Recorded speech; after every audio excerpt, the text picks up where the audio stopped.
Mommy, if we eat today, will we start tomorrow?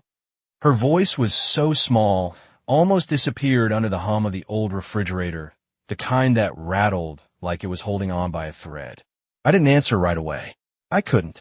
My fingers stayed wrapped around the last slice of bread on the chip counter, staring at it like it might multiply if I waited long enough. It didn't. Nothing ever did. The kitchen smelled faintly of something stale, something empty, like hope that had been left out too long. Lily sat at the tiny table behind me, her legs swinging just a little, not because she was carefree, but because she didn't quite know what to do with the silence. I turned slowly, forcing a smile that felt like it didn't belong to me. "We're okay," I whispered, even though the words sounded thin in the air, like they didn't have anything solid to land on. She studied me the way kids do when they're trying to decide if they should believe you. Then she asked the second question, softer this time, like she already knew the answer. "If we go back, he'll hit you again, right?" The world didn't stop. It didn't shatter. It just tightened, quietly, around my chest, around my throat, around every breath I tried to take. I crossed the room in 3 steps and knelt in front of her, brushing a strand of blonde hair behind her ear, careful, always careful, like she might break if I moved too fast. "We're not going back," I said, and this time it was the only thing that felt real. She nodded, but her eyes didn't change. Kids remember things. Not the way adults do, with details and timelines, but with feelings that stick like fingerprints you can't wash off. I stood up again, splitting the bread in half, even though it was already too small to share, placing one piece on her plate like it was enough. Outside, a car passed, headlights cutting through the thin curtains, and, for a second, the light hit my wrist just right. Purple. Yellow. Fading but not gone. I pull my sleeve down without thinking. Habit. Survival. The kind you don't notice until it becomes who you are. The clock on the wall read 6:12 p.m. My shift started in less than an hour. Another night, pretending everything was fine. Another night balancing trays and smiles and silence. I grabbed my jacket from the back of the chair, the fabric thin but familiar like everything else in this life I was trying to hold together. "Finish your food, okay?" I said gently, brushing my fingers over Lily's shoulder as I passed. "Mrs. Carter downstairs will keep an eye on you." She nodded again, quieter this time, chewing slowly, like she was trying to make the moment last. I paused at the door, hand on the knob, listening to the apartment breathe around us. Every creak, every hum, every fragile piece of something that barely counted as safe. Then I stepped out into the hallway, pulling the door shut behind me with a soft click. The kind that sounded final, even when it wasn't. Outside, the air was colder than I expected. The city moved like it always did, cars, voices, neon reflections on wet pavement. But I felt separate from it, like I was watching everything from behind glass. I pulled my jacket tighter and started walking, one step after another, not because I knew where this would lead, but because stopping wasn't an option. It never had been. And somewhere deep down, beneath the fear, beneath the exhaustion, beneath the quiet ache of trying to survive, something else was waiting. Something I hadn't met yet. Not tonight, but soon. The neon sign outside flickered like it was undecided about staying alive, casting uneven light across the restaurant windows as I pushed the door open and stepped inside, the warmth hitting my face in a wave that felt almost unreal after the cold. The noise wrapped around me instantly, glasses clinking, low conversations, the soft hum of music that pretended everything here was calm, controlled, perfect. I tied my apron with steady hands, or at least I tried to make them look steady, and slipped into the rhythm I had learned too well. Smile. Move. Serve. Do not think. Table after table blurred together, orders spoken, plates carried, polite nods exchanged with people who would never notice if someone like me disappeared tomorrow. That was the point. Invisible was safe. Invisible meant no one asked questions. I was refilling water at a corner table when the shift in the room happened. It was subtle. No annoncement. No sudden saídas. Just a ripple, like something unseen had entered and everything else adjusted without being told. I felt it before I saw him. When I turned, he was already there, standing near the entrance, as if the space had been waiting for him to arrive. Dark suit, perfectly fitted. Still, composed. Not loud, not demanding, but the kind of presence that did not need to try. People moved around him differently, giving space without realizing they were doing it. I looked away too quickly, focusing on the glass in my hand, on the simple act of pouring water without spilling it, because something about the way he carried himself made my chest tighten in a way I did not understand. "You're going to spill that," a voice said quietly. I blinked, realizing the water had risen too close to the rim. I pulled the pitcher back just in time, my breath catching for a second before I forced it steady again.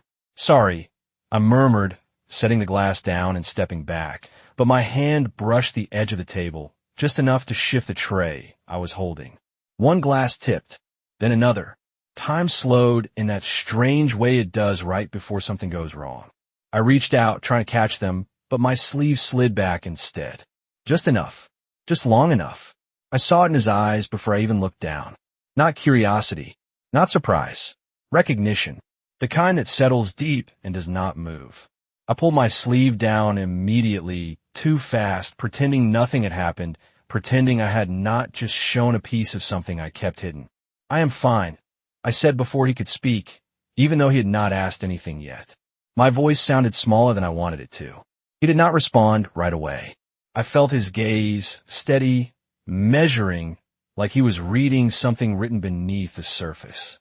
Then, finally, he spoke, low enough that no one else could hear. "That is not for being careless." The words were not a question. They landed between us, quiet and certain. My fingers tightened around the tray. "It was nothing," I said quickly, the lie automatic, practiced, almost effortless. I hit a door. A pause. Not long, but long enough to feel. "Doors do not leave marks like that," he replied. No judgment. No raised voice. Just truth, placed carefully like he was not trying to corner me, only to see if I would step forward on my own. I shook my head slightly, forcing a polite smile that did not reach my eyes. "Can I get you anything else?" I asked, already stepping back, already trying to create distance because something about this felt dangerous in a way I could not explain. Not him. Not exactly. But the way he saw things I'd spent months hiding. He did not stop me. He did not reach out or call me back. But as I turned, I felt it again. That awareness. Like a line had been drawn somewhere I could not see yet. The rest of the night moved, but not the same way. Every step felt sharper. Every sound a little louder. And every time I passed that table, I felt his presence before I looked, like something steady in a world that had never been. When the check came, he signed it without hesitation, precise, controlled. No unnecessary movement. No waste of time. I picked it up, expecting nothing more than the usual exchange. But when I lifted the paper, something slipped free and landed softly against the tray. A card. Thick. Simple. A number written on the back in clean, deliberate ink. I stared at it for a second too long. "In case you need a better explanation than doors," he said quietly, already standing, already adjusting his jacket as if the moment had passed for him. I did not look up right away. I could not. My fingers hovered over the card like it might disappear if I touched it. When I finally did, it felt heavier than it should have. By the time I looked up, he was already walking away, the space parting around him again without anyone realizing why. And for the first time in a long time, I stood there not knowing what to do next, holding a number that felt less like an option and more like a door I was not sure I was ready to open. I did not call the number that night. I told myself I would not. I told myself it was just a piece of paper, just ink, just a stranger who saw something he should not have seen. But I kept it anyway. Folded once. Slipped into my pocket like it belonged there. The walk home felt longer than usual, the street lights stretching across the wet. Pavement reflecting in broken lines that looked like something trying to come together and failing. My shoes were damp by the time I reached the building, the cold creeping through the thin soles with every step, but I barely noticed. My mind kept replaying that moment. The way he looked at me. Not with pity. Not with curiosity. Something else. Something steady. That was the part that unsettled me the most. When I opened the apartment door, the familiar quiet met me instantly, softer than the noise of the city, but heavier in a way that pressed against my chest. Lily was asleep on the couch, curled up under the thin blanket, one hand still clutching the edge like she had been waiting and did not realize when she drifted off. The television flickered in muted colors across the wall. Sound turned low, just enough to keep the silence from feeling too loud. I moved carefully, setting my bag down without a sound, kneeling beside her and brushing my fingers gently over her hair. She stirred slightly but did not wake, her breathing slow, steady, the only rhythm in the room that felt safe. I stayed there longer than I meant to, just watching, just listening, as if memorizing this moment would somehow protect it. Then my pocket shifted. A small movement. A reminder. I reached in slowly, pulling out the card and holding it between my fingers, turn it over once, twice, tracing the number like it might change if I looked at it long enough. It did not. It stayed the same. Clear. Certain. I could call. The thought came quietly, almost like it did not belong to me. I could dial the number, hear his voice again, step into something I did not understand. Or I could do what I had always done. Keep moving. Keep quiet. Keep surviving. My thumb hovered over my phone, not pressing anything, not deciding. Just there, suspended between two versions of a life that neither felt safe. A sound from outside broke the stillness. Footsteps in the hallway. Too slow to be someone passing through. Too deliberate to ignore. My body reacted before my mind caught up, every muscle tightening, breath catching in my throat as I froze in place, listening. The steps stopped right outside the door. Silence followed. Thick. Waiting. I did not move. I did not breathe. Then, a knock. Not loud. Not urgent. Just firm enough to say someone was there and not leaving quickly. Lily shifted on the couch, her small voice barely a whisper as she stirred. Mom! I turned instantly, pressing my hand gently against her shoulder. It is okay, I whispered, even though my heart was beating too fast for the words to feel real. The knock came again. Same rhythm, same patience. Not like someone asking, like someone expecting. My eyes moved to the door, then to the card still in my hand. For a second, everything lined up in a way that made no sense and too much sense at the same time. I stood slowly, every step careful, controlled, as if the floor might give way beneath me if I moved too fast. My hand reached for the door handle, stopping just short of touching it, hovering there as the silence stretched longer than it should have. And for the first time since I walked away, I realized something I had not let myself think before. Sometimes the danger you run from does not disappear. Sometimes it just waits for you to open the door. I turned the handle before I could stop myself, the metal cold against my palm as the door opened just a few inches at first, enough to see the hallway light spill into the apartment and stretch across the floor like a warning. For a second, I did not look up. I could not. My eyes stayed on the narrow gap, on the space where anything could step through. Then I forced myself to lift my gaze. It was not him, not Tyler. The realization came so fast, it almost made my knees weak. Instead, a man stood there in a dark suit, posture straight, expression calm in a way that did not belong in a place like this.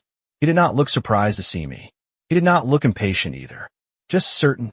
Hannah Carter, he said, my name spoken like it had been practiced, like it belonged to a list that had already been checked twice. My grip tightened on the door. Who are you? I asked quietly, keeping my voice low so it would not carry back to Lily. He glanced past me for a brief second, not stepping forward, not trying to enter, just observing enough to understand what was behind the door. Then his eyes returned to mine. Someone asked me to make sure you were safe tonight, he replied. No hesitation, no explanation, just a statement that landed too cleanly to question. My mind moved quickly, trying to connect pieces that did not quite fit. The card, the number, the man at the restaurant. My heart beat harder, not from fear this time, but from something sharper. Awareness. I did not call, I said, the words slipping out before I could stop them. His expression did not change, but something in his eyes suggested he already knew that. He did not expect you to, the man answered. The hallway behind him remained quiet, empty, like the building itself was holding its breath. I opened the door a little wider without realizing it, just enough to feel the line between inside and outside blur slightly. Then why are you here? I asked. Another pause. Not uncomfortable, just measured. Because some situations do not wait for permission, he said. The words settled into the space between us, heavier than they should have been. Behind me, Lily shifted again, the soft rustle of the blanket pulling my attention for just a second. It was enough. When I looked back, the man had stepped half a pace closer, not crossing the threshold, but close enough that I could see the details now. The clean lines of his suit, the absence of tension in his shoulders, the kind of control that does not come from trying, but from knowing. You should not open the door without asking who it is, he added quietly. Not as a warning, not as criticism, but as fact. I let out a breath I did not realize I was holding. I do not usually get visitors, I replied. A faint shift, almost like understanding, passed through his expression. You do now. The words were simple, too simple. I looked down at the card still in my hand, then back at him, the connection settling into place whether I wanted it to or not. Tell him I am fine, I said finally, even though the sentence felt incomplete the moment it left my mouth. The man did not move. That is not what I was told to report, he said calmly. My chest tightened again, not from fear, but from the quiet certainty in his voice. And what were? You told, I asked. His gaze held mine, steady, unflinching. To make sure no one follows you home. To make sure no one knocks on your door without being expected. To make sure you and your daughter sleep without looking over your shoulders. My fingers loosened slightly on the door. He said it so plainly, like it was already happening, like it had already been decided.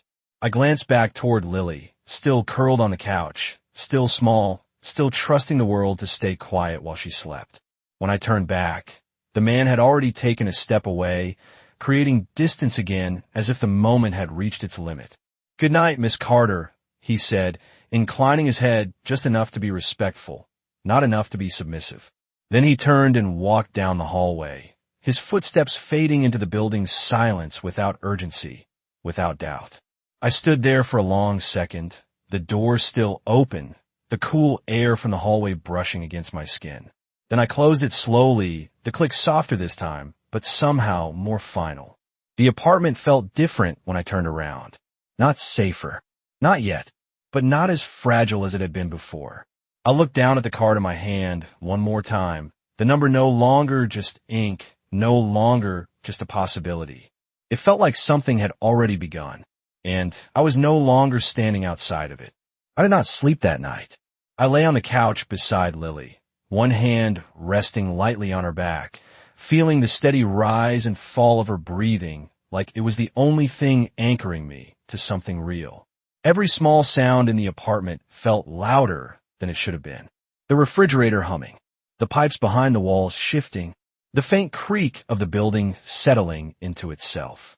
But nothing came after that knock. No footsteps, no voices, just quiet, a different kind of quiet, not empty, not fragile, something else. I stared at the ceiling until the darkness softened into gray, the first hint of morning slipping through the thin curtains. At some point, Lily turned toward me in her sleep, her small hand finding mine without waking, like she needed to be sure I was still there. I closed my fingers around hers gently, holding on, when the alarm went off. At 6:30, the sound felt too sharp for the room, cutting through everything I had not managed to calm. I turned it off quickly, sitting up and pressing my hand against my face, trying to gather myself into something functional. Another day. That was all it was supposed to be. Just another day. I moved through the routine automatically. Toast. Half a cup of coffee that had gone lukewarm before I finished it. Lily at the table, quieter than usual, watching me the way she had the night before, like she was still waiting for something to happen. You are staying with Mrs. Carter again today, I told her, keeping my voice even. I will be back before it gets dark. She nodded, but her fingers twisted the edge of her sleeve, a small habit she only had when she felt uncertain. I knelt in front of her, brushing her hair back, making sure she looked at me. Nothing is going to change today, I said softly. It was not a promise. It was something I needed to believe. The walk to work felt different in the daylight. The same streets, the same cracked sidewalks, the same passing cars. But there was a weight in the air I could not explain, like something unseen had shifted overnight. I kept my head down, my pace steady, telling myself not to look for anything that was not there.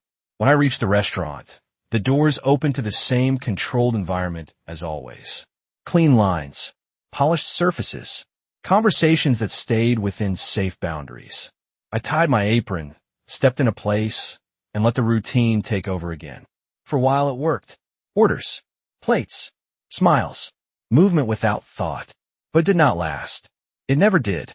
I felt it before I saw anything. That same subtle shift from the night before. Not as strong, not as obvious, but present, like something watching from just outside the edge of my awareness. I glanced toward the entrance without meaning to. No one stood there. No dark suit. No commanding presence. Just the usual flow of customers coming and going. I let out a breath I did not realize I was holding, turning back to the table in front of me.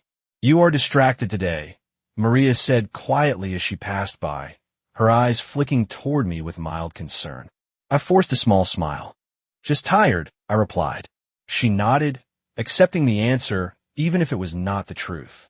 The shift continued, steady but not quite normal, until the moment everything tightened again. The front door opened. This time, I did not need to look. I knew. The room adjusted in that same quiet way, like it recognized something before anyone spoke. I turned slowly, my hand stilling on the tray I was holding. He stood there again. Dominic. Not moving. Not announcing himself. Just present. And this time, when his eyes found mine across the room, there was no distance in it. No question. Just recognition. Like he had already decided something. And for reasons I could not explain, I felt in my chest before he took a single step forward. He did not rush. That was the first thing I noticed as he crossed the room. No urgency, no wasted motion, just a steady pace that made everything else feel slower by comparison, like the space adjusted itself around him instead of the other way around. Conversations continued. Glasses clinked. Someone laughed too loudly at a table near the window, but none of it reached where I stood. My fingers tightened slightly around the tray, grounding myself in something simple, something I could control. He stopped a few feet away, close enough that I could see the faint line of a scar near his jaw, the kind that did not need explanation. His eyes moved briefly, taking in the details around me, the uniform, the posture, the careful way I held myself, then settled back on my face. "You did not call," he said. His voice was calm, the same controlled tone from the night before, but there was something underneath it now, something quieter, more deliberate. I shook my head once, not trusting my voice right away. "I did not think I should," I replied finally. It was not defiance. It was truth. He studied me for a moment, not pushing, not reacting, just letting the words sit between us. Then he nodded slightly, as if confirming something only he understood. "That was expected," he said. The response caught me off guard, just enough that I blinked, my grip on the tray loosening for a second before I adjusted it again. "Then why are you here?" I asked, lowering my voice instinctively, aware of the space around us even. If no one else seemed to be paying attention, his gaze did not shift. "Because not calling does not mean you are safe," he answered. Simple, direct, no room to misinterpret. I felt the words settle somewhere deeper than I wanted them to, pressing against something I had been trying not to name. I looked away briefly, focusing on the table beside me, on the neatly arranged silverware that suddenly felt too precise, too controlled for the way my thoughts were moving. "I am handling it," I said quietly, the sentence automatic, something I had said too many times to count. When I looked back at him, his expression had not changed, but there was a slight narrowing of his eyes, not in anger, not in judgment, but in recognition. "Handling it," he repeated, as if testing the weight of the words. "Does that include last night?" My breath caught for just a second. He knew. Of course he knew. The man in the hallway. The knock. The silence that followed. Nothing about this felt like coincidence anymore. I straightened slightly, forcing a calm I did not entirely feel. "No one came in," I said. It was the closest thing to reassurance I could offer, even if it sounded incomplete.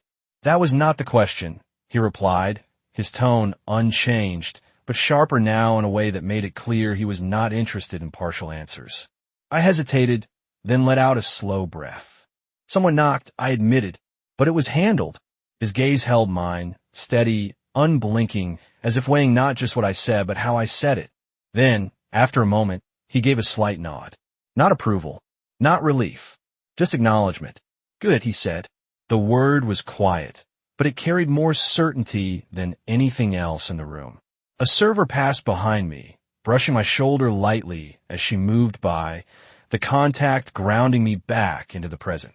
I shifted the tray to my other hand, aware again of where I was of the role I was supposed to be playing. I need to get back to work, I said, the sentence softer now, less like an excuse and more like a boundary I was trying to hold. He did not move immediately. For a second, I thought he might say something else, something that would pull me further into whatever this was becoming. But instead, he reached into his jacket, pulling out something small and placing it on the edge of the table beside me. Not a card this time. A folded receipt. Keep your phone close tonight, he said, his voice low enough that only I could hear. And do not wait as long next time. There was no threat in it. No demand. Just a statement that felt like it had already been decided. I looked down at the paper, then back up at him, but he had already stepped away, the distance returning as quickly as it had disappeared. The room shifted again as he moved toward his table, the invisible line around him reforming without effort. I stood there for a second longer than I should have, the tray still in my hands, the receipt untouched beside me. Then I picked it up slowly, unfolding it just enough to see the number written again, clearer this time, darker like it was meant to stay. And as I slipped it into my pocket, I realized something I had been trying not to admit since the moment he walked in. This was no longer about whether I would call. It was about how long I could pretend I would not. The rest of the shift passed, but not in the way it used to. Every movement felt sharper, more deliberate, like I was aware of each second instead of letting them blur together. I carried plates, refilled glasses, smiled when expected, but a part of me stayed somewhere else, somewhere just beneath the surface where his words kept replaying in quiet, steady loops. Keep your phone close. Do not wait as long next time. It was not a warning. It was not advice. It felt like something closer to inevitability. When my shift finally ended, the clock read a few minutes past 11. The restaurant lights dimmed slightly as the last tables cleared, the controlled energy of the space winding down into something softer, less polished. I untied my apron slowly, folding it with more care than necessary, just to give my hand something to do. Maria passed by, brushing my arm lightly. "You are sure you are okay?" she asked, her voice low, her eyes searching mine just long enough to notice what I was trying to hide. I nodded. "Just tired," I said again. The same answer. The same shield. She hesitated, then gave a small nod, accepting it even if she did not believe it, and walked away. Outside, the night had settled in fully, the air cooler than before, carrying the faint scent of rain that had not started yet. The street looked the same as always, cars passing, distant voices, the glow of neon signs reflecting off damp pavement. Normal. Ordinary. But it did not feel that way anymore. I stepped onto the sidewalk, pulling my jacket closer, my hand instinctively brushing against my pocket where the folded receipt rested. I did not take it out. I did not need to. I knew it was there. I started walking, my pace steady, eyes forward, telling myself not to look over my shoulder, not to expect anything. For a few blocks, nothing happened. The city moved around me the way it always did, indifferent, distant. Then I noticed it. Not a sound, not a figure, just a feeling. That same subtle shift from before, like the space around me had adjusted in a way I could not see. I slowed, slightly, my steps quieter against the sidewalk, listening without turning my head. A car idled at the curb across the street, its headlights off, engine running low enough that it blended into the background noise. I kept walking. Another block. Another corner. The car moved. Not fast. Not obvious. Just enough to stay within the same distance. My chest tightened, not from panic, but from recognition. This was not coincidence. I stopped at the next crosswalk, waiting for the light to change, my gaze fixed straight ahead. The car stopped too. A few feet back. The light turned green, and I crossed, My pace unchanged, my breathing measured, controlled. I did not run. Running would mean fear, and I'd spent too long learning how to hide that. Halfway down the next block, I reached into my pocket, my fingers closing around the folded paper before I could think too much about it. I pulled out my phone with my other hand, unlocking it with a movement that felt slower than it should have been. The number was not saved. It did not need to be. I unfolded the receipt just enough to see it, the ink dark against the white, clear and certain. For a second, my thumb hovered over the screen, the moment, stretching longer than it should have. Then the car door across the street opened. Not quickly, not aggressively, just enough. That was all it took. I pressed the number. The line rang once, twice. Then a voice answered. "You waited longer than I expected," Dominic said, his tone calm, like he had been expecting the call at this exact moment. I did not turn around. I did not look at the car. I kept walking. "There's a car following me," I said, my voice low, steady, the words coming out clearer than I felt. A pause. Brief. Controlled. "I know," he replied. My steps faltered for just a fraction of a second before I caught myself. "You know," I repeated, the question slipping out before I could stop it. "Keep walking," he said, his voice even, unhurried. "Do not change your pace. Do not look back." The car door behind me closed. The sound carried through the quiet street, sharp enough to cut through everything else. My grip tightened slightly around the phone. "And then what?" I asked, my voice softer now, not from fear but from the weight of stepping into something I could no longer avoid. Another pause. Then, quieter this time, but absolute. "Then you let me handle the rest." I did exactly what he said. I kept walking. One step, then another. My pace steady, my breathing controlled, my eyes fixed ahead, even as every instinct in my body told me to turn around and see who was there. The night felt different now, sharper somehow, like every sound had edges. A car passing too close. A door shutting somewhere down the block. Footsteps that may or may not have been mine echoing against the pavement. The phone stayed pressed to my ear, his presence on the other end of the line, the only thing that kept the moment from slipping into something I could not control. "Do not slow down," Dominic said quietly, his voice even, unaffected by anything happening around me. "You are 2 blocks from the intersection on 9th. When you reach it, turn right." I blinked, my steps faltering just slightly before I caught myself. "How do you?" I stopped, the question dying before it fully formed. Of course he knew. That was the part one needed to understand. This was not coincidence. This was not luck. This was something planned. Something already in motion long before I realized I was part of it. I reached the corner, the streetlight casting a pale glow across the crosswalk, and turned right without hesitation. The sound behind me shifted. Not closer. Not farther. Just there. Constant. "There is a black SUV parked halfway down the block," he continued. "Do you see it?" My eyes scanned ahead, careful, controlled, not lingering too long on anything that might give me away. Then I saw it. Dark. Parked along the curb. Engine running. Waiting. My chest tightened, but I did not stop. "Yes," I said quietly. "Good," he replied. "Walk past it." I frowned slightly, confusion slipping in despite everything. "Past it. Do not stop unless I tell you to." His tone did not change, but there was something in it now that left no room for hesitation. I followed his instructions, my steps carrying me closer, each second stretching longer than it should have. The car behind me slowed. I could feel it without looking, the distance narrowing just enough to make the air feel heavier.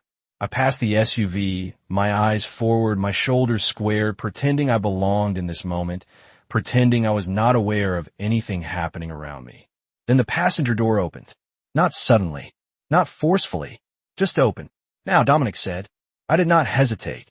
I turned, stepping toward the open door, sliding into the seat before my mind had time to question the decision.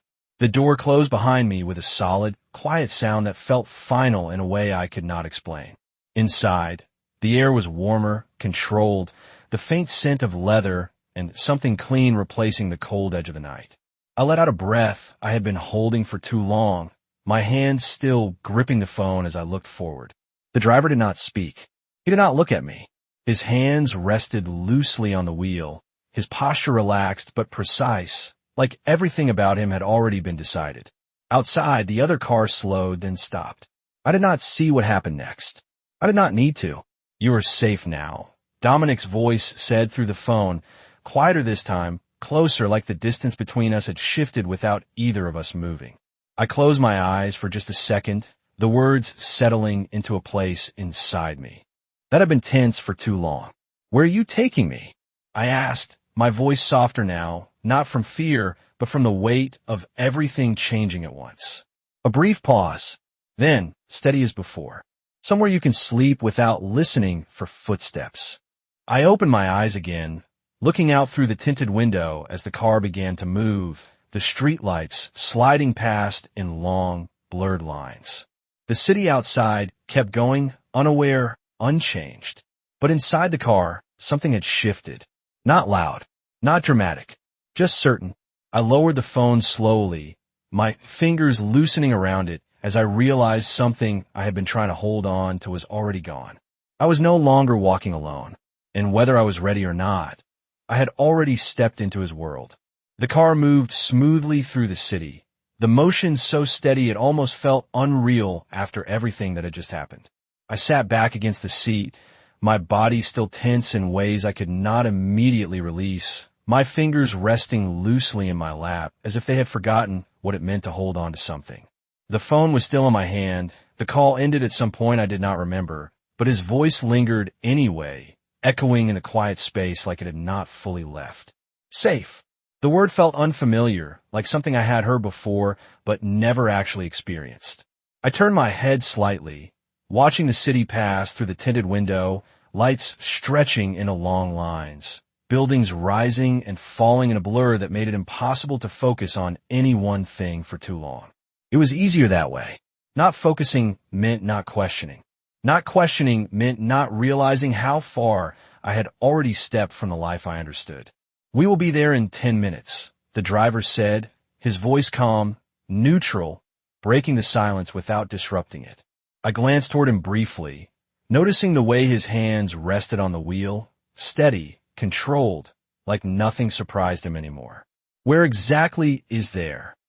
I asked, my voice quieter now, not demanding, just needing something to hold on to. "Somewhere private," he replied, not offering more, not needing to. I nodded slightly, even though he could not see it, letting the answer settle the way everything else had tonight. Not fully explained, just accepted.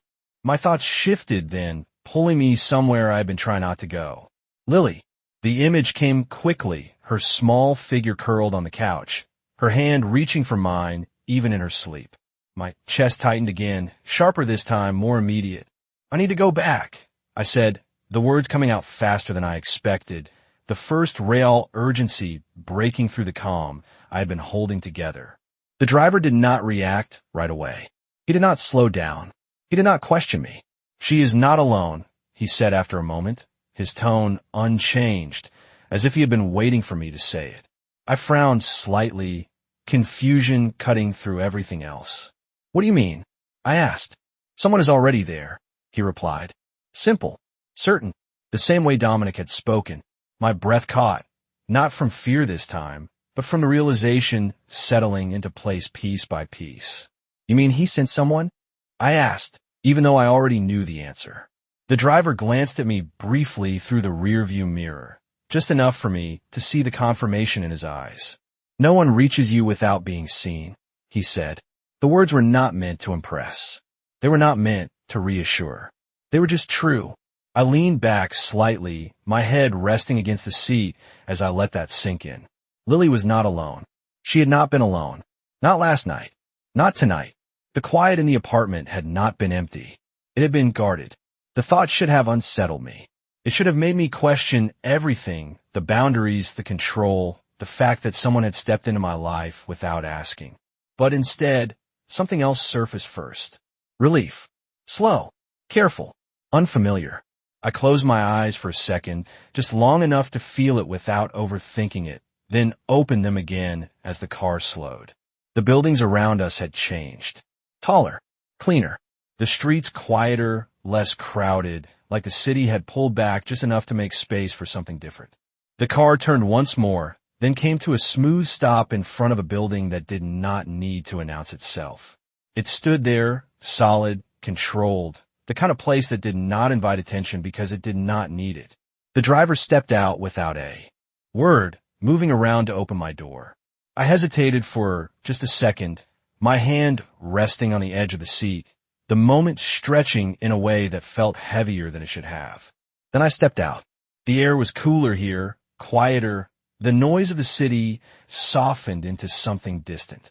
I looked up at the building, then back toward the street, the path I had just come from no longer visible in the same way. "He is waiting for you upstairs," the driver said. I nodded slowly, not asking how he knew, not asking anything at all. Because at this point, I already understood something I could not undo. This was not a situation I had walked into by accident. It was something I'd been led toward, step by step, choice by choice, until there was no clear line between where my world ended and his began. And as I followed the driver toward the entrance, I realized I was not trying to find that line anymore. I followed him inside without speaking, the glass doors closing behind me with a soft, controlled sound that felt different from every door I had walked through before. The lobby was quiet, almost too quiet, the kind of silence that did not come from emptiness but from design. Marble floors reflected the soft lighting above. Every surface clean, precise, untouched by the kind of life I was used to navigating. My footsteps felt louder here, even though they were not, each one echoing just enough to remind me I did not belong in this space. Not yet. The driver did not slow down as he crossed the lobby, his path direct, certain, like he had walked it 100 times before. I stayed a step behind, my eyes moving without meaning to, taking in the details, the absence of clutter, the quiet presence of a man behind the front desk who did not ask questions, did not even look surprised to see me. The elevator doors opened before we reached them, as if someone had already been expecting us. We stepped inside, and the doors closed smoothly, sealing us into a smaller, quieter space. I watched the numbers light up as we moved upward, each floor passing without a sound, without a pause. My reflection in the polished metal looked back at me, familiar but not quite the same. Tired, yes. Careful always. But there was something else there now, something that had shifted without asking permission. The elevator stopped, the doors opening onto a hallway that felt even more still than the lobby below. Soft lighting, thick carpet, no noise, no movement, the kind of place where nothing happened unless it was meant to. The driver stepped aside slightly, gesturing toward a door at the end of the hall. "He is inside," he said. "No introduction, no explanation, just that." I stood there for a second longer than necessary, my hand resting lightly against my side, my thoughts catching up to the moment I had already stepped into. This was it, not the beginning, that had already passed. This was something else, the point where things stopped being uncertain and started becoming real. I moved forward slowly, each step measured, controlled, until I reached the door. My hand lifted, hovering just above the surface, the same hesitation from earlier returning for a brief second. Then I knocked, not loudly, just enough. The door opened almost immediately, like he had been standing on the other side, waiting. Dominic stood there, exactly as I remembered, composed, still, his presence filling the space without needing to expand. For a moment, neither of us spoke. His eyes moved over me quickly, not in a way that felt invasive, but in a way that felt certain, like he was confirming something had not changed. "You made it," he said finally, his voice lower here, softer in a way that did not lose its control. I nodded slightly, my hands still at my sides, unsure where they belonged in a place like this. "You said I would be safe," I replied, my voice quieter than I intended, but steady. He stepped back just enough to open the space between us. "And you are," he said. The words were simple, but they carried more weight here, inside this controlled environment, than they had over the phone. I stepped inside. The door closed behind me, the sound softer than expected, but final all the same. The room was not what I expected. No excess, no display of power, just clean lines, dark wood, soft lighting, everything placed with intention rather than for show. It felt controlled, the same way he was. I turned slightly, taking it in, then looked back at him. My daughter, I said, the words coming first before anything else could. His expression shifted just slightly, not enough for anyone else to notice, but enough for me to see. She is safe, he replied immediately. No hosetasjen. No delay. I held his gaze for a moment longer, searching for something I could not name, something that would tell me whether to believe him. But there was nothing uncertain there, nothing unclear, just the same quiet certainty that had followed me from the moment he stepped into my world. I let out a breath, slow, controlled, feeling something inside me loosen just enough to notice. Not trust, not yet, but something close. He moved then, not toward me, not too close, just enough to shift the space again, to make it clear this was no longer a chance encounter, no longer a passing moment. You are here now, he said, his voice steady, grounded, which means we stop pretending this is temporary. The words settled between us, heavier than anything else he had said. I did not respond right away. I cannot, because for the first time since all of this began, I understood what he meant. This was not about one night, not about one decision. This was something that had already taken shape, and whether I was ready or not, I was already inside it. The words stayed in the air longer than they should have, settling into something heavier than a conversation, something closer to a line that had already been crossed. I stood there, just inside the room, aware of the distance between us, aware of how deliberate everything about this moment felt. Temporary was never the plan, was it?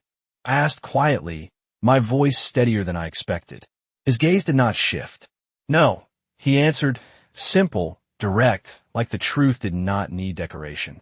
I let out a slow breath, my eyes moving briefly around the room again, taking in the quiet order of it, the absence of chaos, the absence of uncertainty.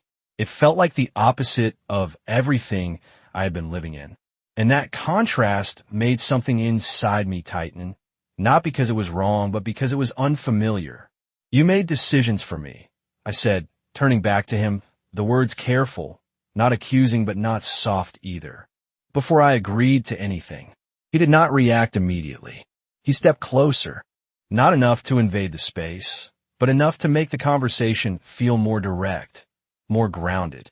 I removed variables that could harm you, he said, his tone even controlled. There is a difference. I held his gaze, searching for something beneath the words, something that would tell me whether that difference mattered. To you, I replied. Not to me. A pause followed. Not tense, not uncertain, just measured, like he was deciding how much to say and how much I was ready to hear. You were already in danger before I stepped in, he said finally. The difference is now you are not facing it alone. The statement landed deeper than I wanted it to, not because I agreed, but because part of me recognized the truth in it. I looked away for a second, my thoughts shifting, pulling me back to the only thing that mattered more than anything else. Lily, I said again, softer this time. I need to see her. His expression changed, just slightly, enough to register the shift in priority. You will, he said. In the morning. I frowned, the answer not sitting right. That is not soon enough. I replied, the edge in my voice sharper now, breaking through the control I had been holding. He did not raise his voice. He did not match the intensity. Instead, he stepped closer again, just enough that I could feel the difference in the space between us, the weight of his presence more immediate now. If you go back tonight, you bring attention with you, he said, his voice lower, firmer. Attention you cannot afford. I hesitated, the logic clear even if I did not want to accept it. She is not alone, he added, softer now, not as an argument, but as reassurance. And neither are you. The room felt quieter after that, the silence stretching just enough to let the words settle where they needed to. I looked at him again, really looked this time, not just at the surface, but at the control beneath it, the certainty, the way nothing about him seemed accidental. You're used to people following your decisions, I said slowly. I'm not one of them. Something shifted then. Subtle, almost invisible, but it was there. Not resistance, not irritation. Something closer to acknowledgement. I know, he replied. No challenge. No contradiction. Just that. I blinked, the response not what I expected. the lack of pushback more disarming than any argument would have been. "Then do not treat me like I am," I said quietly. Another pause, then a small nod, precise, controlled. "Then do not disappear when it matters," he answered. The words were not sharp, but they carried weight, a reminder of the moment on the street, the call that came later than it should have. I exhaled slowly, the tension between us shifting again, not gone but different, less about control, more about something that had not yet settled into a clear shape. I did not know who I was calling. I admitted, my voice softer now, more honest than before. His gaze held mine, steady, unwavering. "Now you do," he said. The simplicity of it left no space to argue, no space to step back into uncertainty. I looked down briefly, then back up, the realization settling into place whether I wanted it to or not. This was no longer about chance, no longer about coincidence. This was a choice, not one I had planned, not one I had understood when it started, but one that was already unfolding. And for the first time since I stepped into this room, I realized something that changed everything. I was not just here because he brought me. I was here because I stayed. I did not answer him right away, not because I did not understand what he meant, but because I did, too clearly. The kind of clarity that does not feel like relief, but like standing at the edge of something you cannot step back from. I moved further into the room without thinking, my steps slow, deliberate, my eyes tracing the space again, this time with a different awareness. It was not just controlled. It was prepared. Everything here had a purpose. Nothing was accidental. I stopped near the window, looking out at the city below, the lights stretching endlessly into the distance, people moving through their lives without knowing how quickly everything could change. "You said I'm not alone anymore," I said quietly, my reflection faint in the glass. "That means something to you. It means something different to me." Behind me, I could hear him shift slightly, not approaching yet, not interrupting, just listening. "To you, it means protection," I continued, my voice steady, even as something deeper moved. "Beneath it, to me, it means I lose control over what happens next." The words settled into the space, heavier than anything we had said before. I turned then, facing him fully, no distance left to hide behind. "I've spent months making decisions just to keep things together," I said, even when they were the wrong ones, even when they were not enough. But they were mine. He did not interrupt. He did not dismiss it. He just stood there, his posture unchanged, his attention fixed on me in a way that made it clear he was not looking past the words. He was holding them. "And now," I added, quieter, "everything is moving without me choosing it." A pause followed, not empty, not uncertain, just long enough to matter. Then he stepped closer, slow, controlled, stopping at a distance that felt intentional, not imposed. "You are still choosing," he said. His voice was calm, but there was something firmer in it now, something that did not bend. "You chose not to go back. You chose not to stay silent. You chose to call." I held his gaze, something in my chest tightening at the simplicity of it. "That was not the same," I replied. "It was not a plan. It was survival." "It is always survival," he said quietly. The words landed differently this time, not as an argument, as something closer to truth. I looked away for a second, my thoughts shifting, the weight of everything pressing in at once. "What happens next?" I asked, turning back to him, the question no longer hesitant but direct. He did not answer immediately. His eyes moved briefly, considering, measuring, not the situation, but me. Then he spoke. "Next, you rest," he said, "because you have not had that in a long time." The answer caught me off guard, just enough to break the pattern I'd been expecting. I blinked slightly. "That is it?" I asked. "That is not nothing," he replied. "That is where everything changes." I let out a slow breath, the tension in my shoulders easing just slightly, not because everything was resolved, but because something had shifted into a place I could not ignore anymore. This was not about control in the way I had understood it before. It was not about taking something from me. It was about removing something I had been carrying for too long, and that difference mattered. I moved toward the chair near the window, lowering myself into it slowly, my body finally catching up to the exhaustion I had been holding back. The room remained quiet, but not heavy, not suffocating, just still. For the first time in a long time, I did not feel like I had to listen for something breaking that silence. I looked up at him again, my voice softer now, not because I was unsure, but because I was no longer fighting the same way. You said we stop pretending, I said. He nodded once. Yes. I held his gaze for a moment longer, then asked the only question that mattered now, the one that would define everything after this. Then tell me the truth, I said. All of it. The room did not change. The city outside did not pause. But something in the air between us shifted, like the moment had finally arrived where there was no more distance left to hold on to. And this time, I did not step back from it. He did not look away when I asked. That was the first thing I noticed. No hesitación, no deflección. Just that same steady presence, like whatever truth he was about to give me had already been decided long before I walked into this room. The man you left, he said, his voice calm, measured, is not finished trying to reach you. The words were simple, but they landed with a weight that settled deep in my chest. Not fear, not surprise, recognition. I had known that, somewhere beneath everything else. I had always known that walking away was not the same as being free. I held his gaze, my hands resting loosely in my lap, my body still, but my thoughts moving faster now. In the car tonight? I asked quietly. Connected, he replied without hesitation. Not by chance. Not by coincidence. I exhaled slowly, the pieces falling into place in a way that felt less like discovery and more like confirmation. So this does not stop, I said. Not unless something changes. He nodded once. Correct. Silence followed, but it was not empty. It was the kind that holds meaning, that forces you to decide what you are willing to accept and what you are not. I leaned back slightly in the chair, my eyes drifting for a moment before returning to him. And you are that change? I asked. Not challenging. Just clear. His expression did not shift, but something in his eyes sharpened. Not in intensity, but in focus. I am the difference between you reacting to what happens, he said, and you deciding what happens next. The words settled differently than anything else he had said before. Not control, not force. Something else.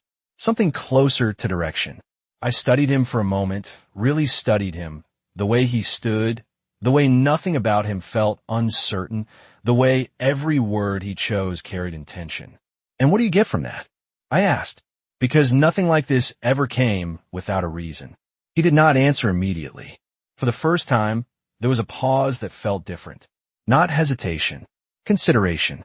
Then he stepped closer, not enough to close the space completely, but enough that the distance between us felt intentional. I get to make sure you do not disappear, he said. The simplicity of it caught me off guard more than anything else could have. I blinked, my breath catching just slightly before I steadied it again. That is not a business answer, I said softly. It is not meant to be, he replied. The room felt quieter after that, like the city outside had pulled back just enough to leave us in this moment without interruption. I looked down at my hands for a second, then back up at him, something shifting inside me in a way I could not fully name yet. Not trust, not completely, but not resistance either. And my daughter? I asked, my voice softer now, but no less important. She stays with me, he said immediately. No pause, no condition, just certainty. My chest tightened again, but this time it was different. Not from fear, from something that felt dangerously close to relief. I let out a slow breath, the tension in my shoulders easing just enough to notice. Then this is not just about tonight, I said. No, he answered. It never was. I held his gaze, the weight of that settling into something real, something that could not be undone or ignored. This was not temporary, not a moment, not a coincidence. This was a shift. A line crossed quietly, but completely. I stood up slowly, the movement deliberate, grounding myself in the decision I was already making. Then I stay, I said. Not loudly, not dramatically, just clearly. He did not react the way I expected. No es mal, no visible satisfaction. Just a small, precise nod, like something had aligned exactly the way it was supposed to. Then we moved forward, he said. I looked at him for a moment longer, the weight of everything settling into place, not lighter, Not easier, but clearer. Outside, the city continued, unchanged, unaware of the shift that had just taken place inside this quiet room. But I felt it, not as something taken from me, as something chosen. And for the first time in a long time, I understood the difference between surviving a situation and stepping into one that might finally change it.